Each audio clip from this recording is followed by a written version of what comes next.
Maxey from outside. Sixers lead, courtesy of Tyrese Maxey. Hit deep to left field, going back is Locastro. It is gone!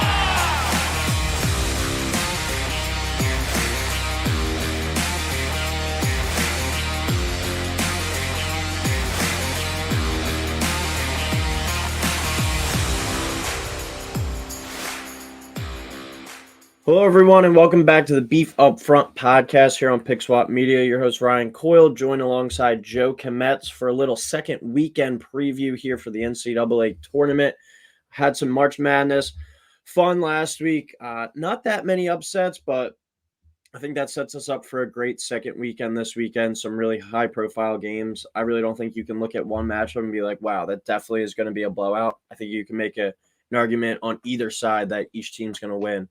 Or either team could win each of these matchups. So we should have a lot of great games coming up Thursday, Friday for the Sweet 16, and then the Elite Eight Saturday, Sunday to see who punches their ticket to the Final Four. But, Joe, welcome back. How are we? And ready for some more March Madness this weekend? I'm recovering, Beef. I'm still my body's still got the shakes from no college basketball after 6 straight days, including the first 4. But, those 4 days of just waking up, rolling onto the couch at noon, sitting there watching 12 straight hours of college basketball. It was awesome. I'm excited for the Sweet 16.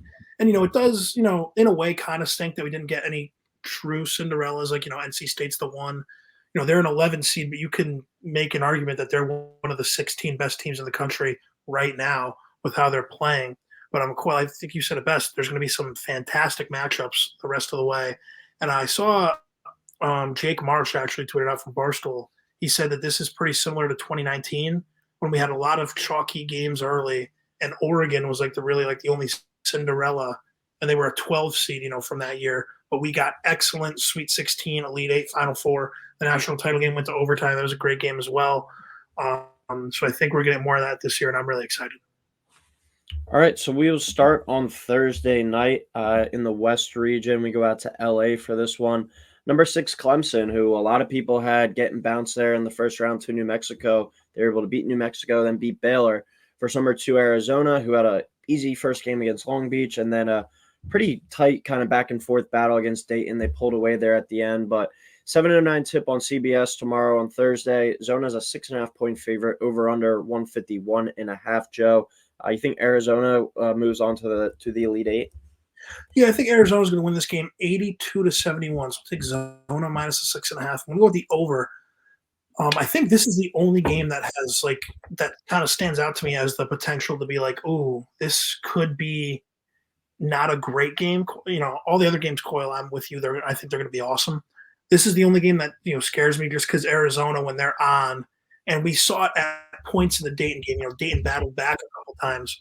But there were points where, if Zona didn't fall asleep at the wheel, they looked like they were going to win that game by 40 points. They are offensively very lethal. I think Clemson proved a lot of the haters, including myself, wrong. I thought they were, even if they had beaten New Mexico, I didn't think they were going to get past Baylor. That was really shocking to me. The only lower-seeded team to win in the round of 32 in advance. But I think Arizona's just too much here, especially with this game being in LA. I think you're going to get, a much more pro-Arizona crowd. Clemson going across the country. Great run for Clemson. I just don't think they get past Arizona here.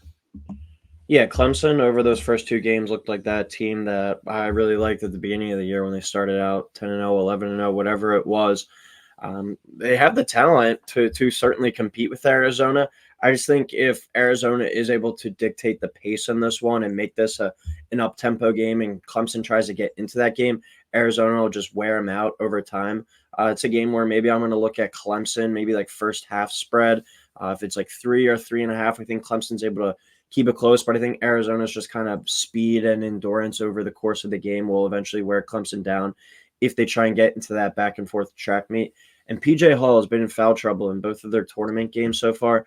If Ballo is able to get him in foul trouble in this one, they have really no one else to kind of match up with Ballo. So it might be a big Ballo game if PJ Hall isn't able to stay out of foul trouble in this one again. Arizona 15-3 this year. When Caleb Love hit 3 or more threes, he's going to get them up. But this is a pretty decent matchup against a Clemson defense that it's about average kind of in the country, a little bit above average, maybe 145th in three-point defense in the country, allowing 33.1% from deep. I just think if Chase Hunter or Joe Girard is matched up on him, he's going to be able to exploit either of them. So I'm going to take Arizona to win. I'll take him to cover there by the hook. But I do think this is a good game in the first half, but Arizona kind of just goes on throughout the second half and wears them down. I'm going to go 80-73 Arizona. So Zona -6.5 and over 151.5. All right, second game, we get to your Huskies, Joe. Haven't really had much of a sweat in either of their first two games. That stat that I was throwing out going into the tournament since 2016, I believe it was, only one team had advanced to the second weekend. That was the reigning champion. So props to UConn for doing that and in convincing fashion. They're the number 1 seed there in the East. They get to play the number 5 seed, San Diego State. 7:39 tip on TBS. UConn's a 10.5 point favorite, over under 135.5. I feel like it's not really getting hyped up that much because it's San Diego State and it's not like a Duke or a North Carolina, but rematch of last year's national championship that UConn obviously won. Do you think history repeats itself here? I do think history is going to repeat itself. I believe the game being in Boston as well is going to be a big factor because you're probably going to have about 60 to 70% true UConn fans, probably 20%, 15, 20 San Diego State. Then like the rest are going to kind of be just neutral fans going to the game. I feel like UConn's going to control this game. San Diego State is just a tough team at times, I feel like, to blow out. So even though UConn has been dominating and they've covered like every spread basically, I'm going to take San Diego State to cover the 10.5. I have UConn 80, San Diego State 74. I think UConn knows that San Diego State wants to make this kind of a, rock fight, kind of like playing the bad boy Pistons. So I think UConn's going to try to run. And I'm going to go with the over 135.5 here, even though that's not, my favorite play in the world. But I guess the one thing about being in Connecticut means it'll like hold me back from throwing all my money on this game. So UConn here in a game that the scoreboard's going to make it look a lot closer than it was. The magic number in this UConn-San Diego State game is 70. San Diego State this year, 26-10 on the year, but they're 18-4 when they hold their opponents to below 70 points. UConn's 3 losses this year, 69-65 to Kansas, 75-60 to Seton Hall, and 85-66 to Creighton. So if San Diego State's able to kind of dictate that pace, make it that sluggish rock fight type game where it's not an up and down track meet, you're not allowing UConn to get out in transition and have that avalanche effect that they have on teams, I think they're going to be able to hang around. And this is a veteran team, been there before, a really good coach there, and Brian Dutcher and Jaden Ledee, I think you could make an argument was the best player over the first weekend with his 2 monster performances against UAB and Yale. Obviously, this is a step up in competition now with UConn. I think UConn's going to win, but I don't really like, especially in the tournament, once we get to the Sweet 16, laying double digits with the team. So I will take San Diego State plus a 10.5. I'm going to go UConn 71-64. So San Diego State plus 10.5, under 135.5. But if San Diego State is able to kind of make this close, Joe, I'm curious with what your take is on this one.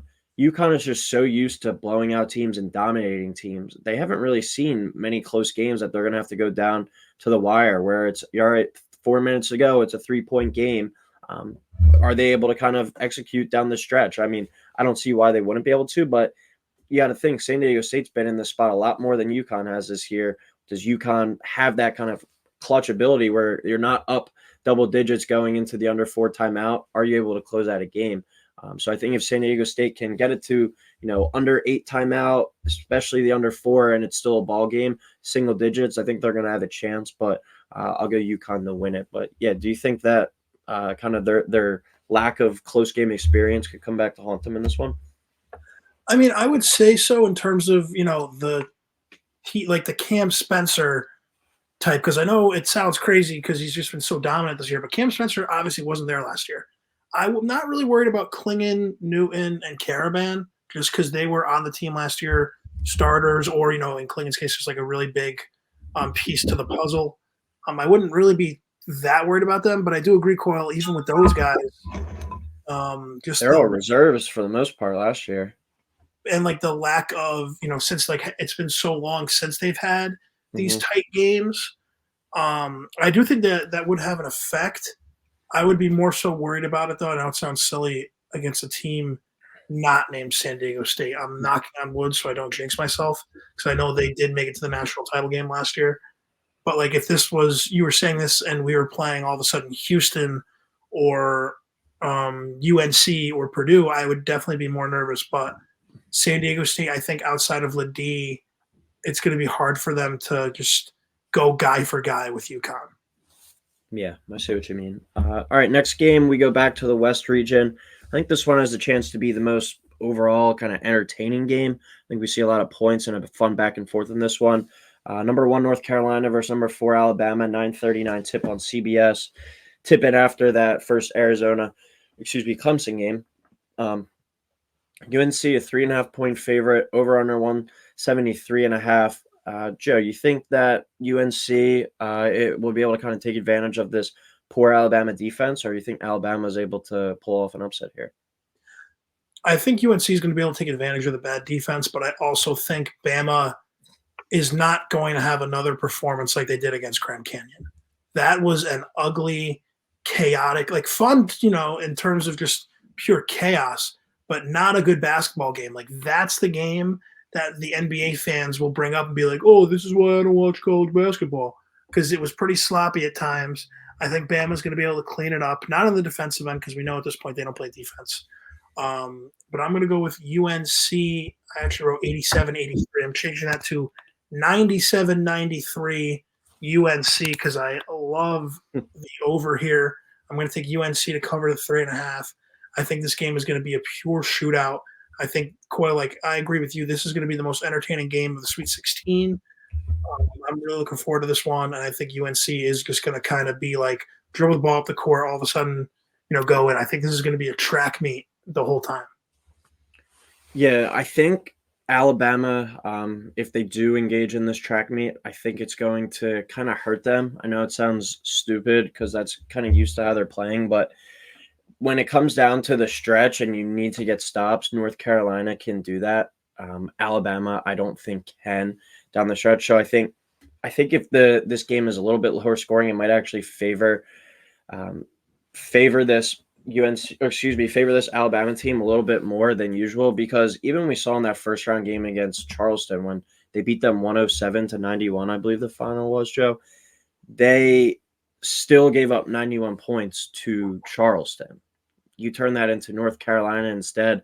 North Carolina could go out there and have that Kentucky type performance where they go out there and score 117 points on Alabama. Like that, this team is much better, North Carolina, than that Charleston team was. So I think Alabama has to hope the score is more resembling the score that they had against Grand Canyon rather than the score that they had against Charleston. And that Grand Canyon game was just bizarre, not great basketball, but UNC can defend when they need to. I think they'll be able to stop this Alabama offense more. But if you want to get in a track meet with them, they can go play in a track meet with you too. North Carolina this year, Joe, 14-0 when they score 85 points or more in a game. They're playing an Alabama team, as we said, that has given up 85 or more 14 different times, and that includes an average of 81 points per game, which is 345th worst in the country. So terrible Alabama defense. I think it's going to come back to bite them against a North Carolina team that will go in a track meet, will go into a shootout with you, and they're not named Charleston. They have the guys to kind of outcompete you there. So I think this is a great matchup for Cormac Ryan as well. I think he's going to have a bunch of open threes and open opportunities and be able to hurt the Alabama defense. So I'm going to go UNC 92, Alabama 85. So UNC minus 3.5, and I will take the over of 173.5. All right, last game of Thursday night to the East region. The number 1 offense at KenPom, number 3 Illinois versus number 1 defense at KenPom, number 2 Iowa State. 10:09 tip on TBS, tipping off after our second game. I already forget what the UConn San Diego State game. Iowa State's a 2.5-point favorite, over under 146.5. Offense or defense win this one, Joe? See, I'm a sucker here for saying offense because I forget what it was, but I feel like whenever you get in any sport the number 1 offense versus the number 1 defense, it's almost always the number 1 defense wins. they say defense wins championships for a reason, but I just feel like Iowa State, because there was another stat that I saw that it was like teams that started the season unranked and finished as a 1 or a 2 seed were historically like terrible in the NCAA tournament. And I feel like at that point you're kind of going like two different narratives. I think that Illinois, and I've kind of been saying about them all tournament, they can shoot out of almost any problem, I feel like. Terrence Shannon, maybe saw in the Big Ten tournament, he dropped 40. Even against, when it was – not that it was really ever in danger against Morehead State, but it felt like whenever Morehead State was building any sort of little bit of momentum, Illinois just kind of stomped it out right away. There was never close against Duquesne, so I'm not even going to waste my breath with that one. But I think Illinois is going to be able to shoot their way out of this one. Sorry to Nick McClay, his Cyclones. I think they're going to go out here in the Sweet 16 setting up an all-time matchup between Illinois and UConn in the Elite Eight. Yeah, so as I said at the beginning, number one offense with Illinois versus number one defense at Iowa State. That's an awesome kind of clash of styles there in the Sweet 16. See which one prevails. I will say this, though. In 6 of Iowa State's 7 losses this year, they've given up 70 or more points. Illinois has scored 70 or more in 33 of their 36 games. So it's going to be kind of interesting to see. Is Illinois able to get over that 70 hump? That might be the key for them to get this victory. I think Iowa State's going to want to play this game a little bit slower and play it in the half court. But the good thing with Illinois, they can score in transition and in the half court. If you try to make this a half court game, even against a bad Illinois defense, I don't think Iowa State's going to have the horses to kind of keep up with them in the long term points wise. So I'm going to take Illinois to get over that 70-point hump and get the win here. I think that's the magic number to beat Iowa State. I'm going to go Illinois 73, Iowa State 68. So Illinois plus 2.5, under 146.5. So far we both have the same matchups. We have Arizona playing North Carolina and UConn playing Illinois. I don't think anyone next weekend on Saturday is going to be complaining about that. All right, we go to Friday now. We go to the South region. I guess our Cinderella this year, but they're just playing awesome basketball at this point, and they have been for about over 2 weeks now. Number 11, NC State versus number 2, Marquette. I forget if I said this is in the South region or not, but 7:09 tip on CBS. Marquette's a 6.5-point favorite, over under 150.5. Does DJ Burns and the Wolfpack Magic live on for yet another day, Joe? I believe it runs out, unfortunately, for Luke. I have Marquette 78, NC State 73. I'm going to go with NC State to cover the plus 6.5. I'm going to go with the over 150.5. I didn't realize I was, getting it by the hook there. But 2 bets I placed on Sunday, and I wanted to wait until we got to this game because they were back-to-back.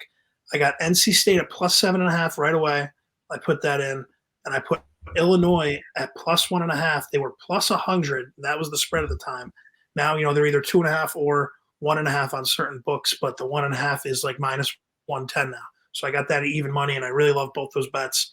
I just don't see this NC State run going out in like embarrassing fashion. I see them kind of fighting to the end. I think DJ Burns is going to have a big game in the first half. I got a feeling Iguodaro is going to get him into foul trouble just because I think Iguodaro is kind of like the more athletic, they call him like a point forward. So when I say smarter, it's not an insult at DJ Burns because he's obviously a really smart basketball player, but like just when you're kind of the nimbler, more athletic guy, I think you'll be able to get DJ Burns into foul trouble. And I think it's a bad matchup for him because Iguodaro does a lot of his work on the perimeter. You get DJ Burns away from the basket, out having to guard. That's his struggle point. So I agree with you there. Yeah, that could be a little bit of an issue for him. I think that's going to kind of be the difference late. I feel like you're going to be seeing Marquette go on a run to take the lead, and they're going to be showing DJ Burns on the bench, just like shaking his head, wanting to be back out there. So I'm going to go with Marquette here, setting up. I'm going pretty chalky with my pick so far, but I just think that's how it's going to shake out. I think Marquette's the better team. Coyle seems to be just fine. And I think this is going to be another great game, and I have Marquette moving on to the Elite Eight. I'm rolling with Marquette too. When you look at NC State over this magical 7-game winning streak that they're on, they're averaging 81 points per game. You look at Marquette, what do they do really well? They defend. They've held their opponents to under 80 points in 32 of their 36 games, and they have the 21st ranked defense at KenPom. This is one of the best defenses in the country, and like we were saying, DJ Burns might be able to put Iguodaro to work a little bit on the offensive end, but I think especially if Marquette turns up the pace in this one and they get out in transition and they have Iguodaro doing what he does kind of from the perimeter, that's going to put this NC State team in some bad spots. So if you're NC State, I think you actually want to play this game a little bit slower, try and make it more of a half-court game because you don't want DJ Burns having to outrun Iguodaro up and down the floor and then having to go defend him on the other end of the floor as well. I think it's just a bad matchup for him, but you can also look at it at the same time where DJ Burns might be able to just kind of exploit him on the offensive end. So which big man is able to dictate the tempo and kind of the fouls in this game? I think that's going to be a major difference maker. But I'm going to go with the better team here in Marquette. I think NC State just runs out of a little bit of magic. I'll go Marquette 75, NC State 65. Marquette minus 6.5 and the under of 150.5. All right, I said the Alabama versus UNC game might be the most entertaining game, but I think this is going to be the actual best game of basketball of the weekend. We go to the Midwest region for number 5 Gonzaga versus number 1 Purdue. 7:39 tip on TBS. Purdue's a 5.5-point favorite. Over/under is 154.5. Joe, does Zach Edey and Matt Painter get to the Elite Eight, or do you have Gonzaga with the upset here? I have Purdue going on to the Elite Eight here. I feel like there's a decent amount of teams that could give Purdue trouble. I don't think it's this Gonzaga team. I feel like Gonzaga is very fortunate to kind of be in the Sweet 16. You know, Coyle, you and I couldn't stop talking about it up at the house, up in the cave, how disappointing and embarrassing McNeese State played. That was like really, really bad. And then they got a shorthanded Kansas team that you kind of saw came out in the second half and was just completely out of gas. Yeah. So, I mean, you have Gonzaga, good for them. Another Sweet 16. I forget the exact number. I think it's like 20. I want to say 20 straight. Is that a little bit too much? For Gonzaga wins? Going to the Sweet 16. If they've been there. Oh, yeah. I think it's 19 straight. No. Okay. So maybe? No, not 19 straight to the Sweet 16. It's up there, though. I remember them saying it's 9. I think it's 9 straight Sweet 16. I don't know why I thought 20. Maybe it was like 17 or 18. I don't know. But Gonzaga, great season. Good for them making it to the Sweet 16. 20. That would be crazy. But, now that I'm thinking about it more. Yeah, it's up to 9 now. Okay, I'm going to go with Purdue. I just think they're the better team ultimately. Like I said, I feel like it's Gonzaga at this point. Not, Mark Few's a good enough coach where they're not going to be happy to be there, but it kind of seems like after how bad this season was going to be in the Sweet 16, they're just happy to be there. So I'm going to go with Purdue. Yeah, I agree with you too, Joe, that this isn't a good matchup for this Gonzaga team. When I was kind of doing the deep dive on this game, the key to beating Purdue is forcing turnovers. In each of their 4 losses this year, Purdue's turned it over 14 or more times, including Zach Edey having at least 3 or more turnovers in that game. In the game against Wisconsin, they turned it over 16 times. Edey had 4. Ohio State, they had 14 turnovers. Edey had 6. Nebraska game, they had 14 turnovers. Edey had 3. In the Northwestern game, their first loss of the season, the team had 17. Edey had 3. Gonzaga, they only force 11.2 turnovers per game. That's 234th in the country.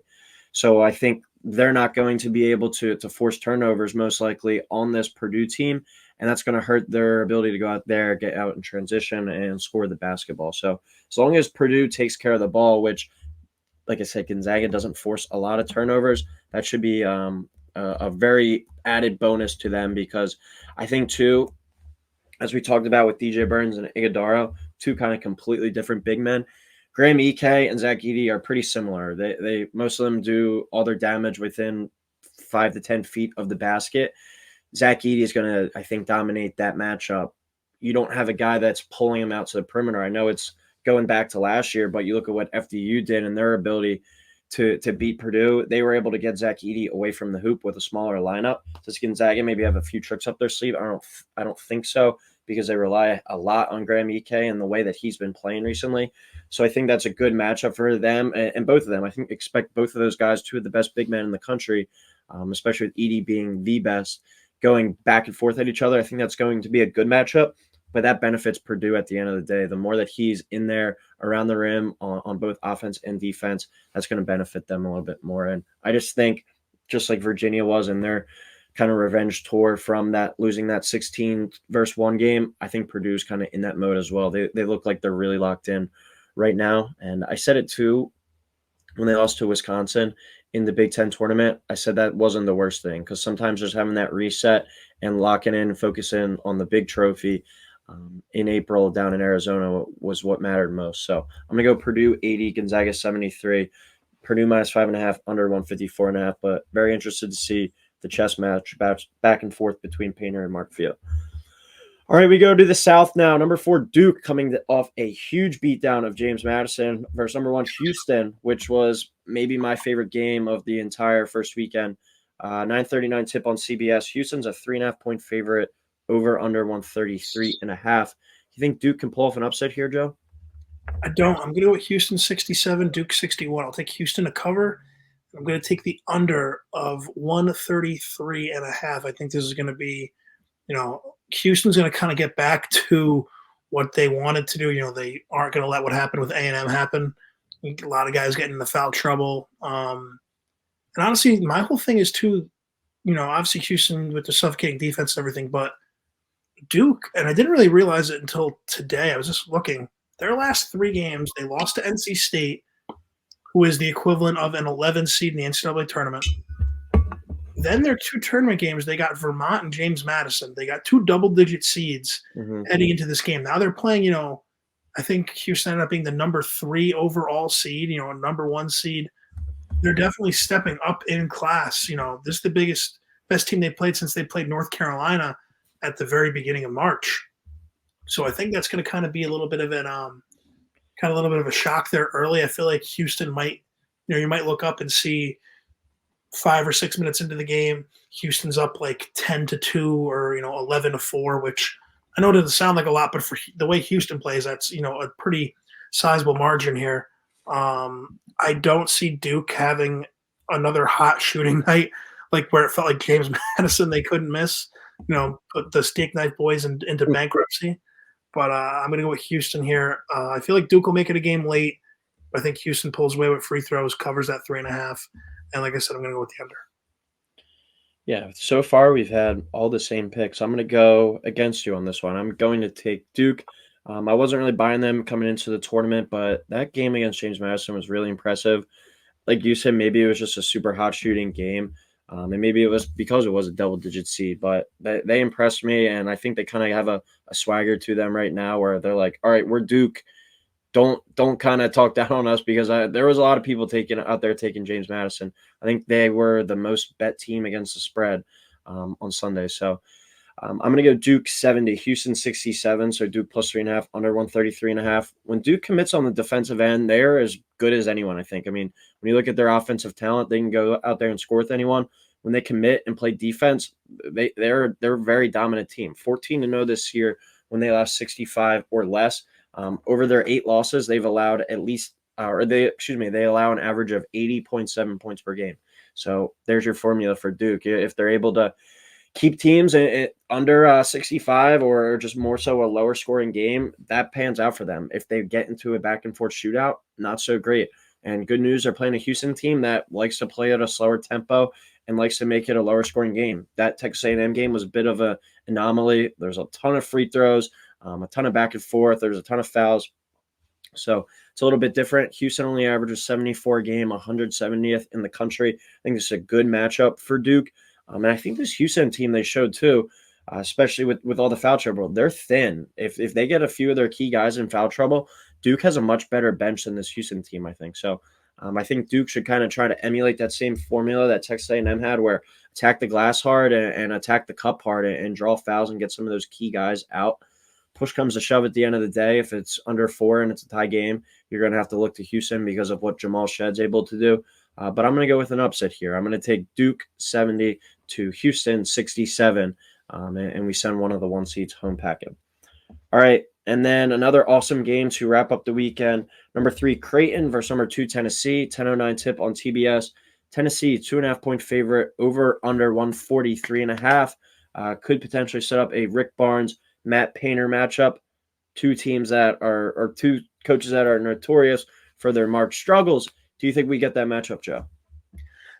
I do not, and I'm picking against Tennessee because of those struggles that Rick Barnes has had of late. I'm going to go with Creighton 75, Tennessee 72. I also had this in my bracket. I had Creighton going to the Final Four, actually. So I'm going to take Creighton to cover, and I'm going to take the over 143.5 here. I think that game against Oregon, as stupid as it sounds, was kind of like Creighton got a second life. You know what I mean? They escaped, they survived. They kind of realized how close they were to, being knocked out, losing this thing. I think Creighton's going to be able to use that and fuel a little bit of a run here. I have them going to the Final Four, but I guess at the end of the day, they have, Tennessee is really focused around Connect. I know you have Ziegler, but Connect is their guy. Creighton, we saw at times, Coyle, like you kept saying, in overtime, even double overtime, it felt like Alexander kind of disappeared. But, you still had Shireman. You still have Stephen Ashworth still kind of picking up the pieces. Obviously, Kalkbrenner is Kalkbrenner, as much as I hate him. But I think Creighton's going to get it done here. I just think at the end of the day, kind of like how I said, UConn is going to be able to outguy San Diego State. I know it might not be the smartest analysis, but I think Creighton will be able to outguy Tennessee and advance to the Elite Eight. Yeah, I mean, you just said it, Joe. When that big three at Creighton of Kalkbrenner, Alexander, Shireman, they get a lot of the attention. But Stephen Ashworth, say what you want about him, I feel like every time he shot, he was that guy that the coach on the sideline or the fans go, no, no, no, and then he makes it and go, yes. Or your no, no, no is backed up and he takes a terrible shot, like the one hit off the top of the side of the backboard. So you don't really know what you're getting when the ball comes out of his hands. But when he's on, this Creighton team is right up there, I think, with UConn. It potentially is the best team in the country. They're 17-4 when he scores in double figures, and he just had 21 against Oregon and knocked down 5 threes. I know that game went to double overtime, but he stepped up really when it mattered most. Alexander should be that guy with the ball in his hands. He was kind of shying away from it. So Stephen Ashworth is able to keep it up and step up his game like that. I think that's going to be huge for this Creighton team, but I'm going to go with Tennessee. I do like what you said. Where they seem to be too reliant on connected sometimes, and they really haven't shot the ball well to start the tournament. That St. Peter's game was one of the games I think I maybe caught a couple minutes of the first weekend, but that Mississippi State game, they shot it terribly in the SEC tournament, and then the Texas game, they shot it really bad too. But Tennessee, what they can still do is play defense. And that Creighton team, they just look gassed, even from like the first half.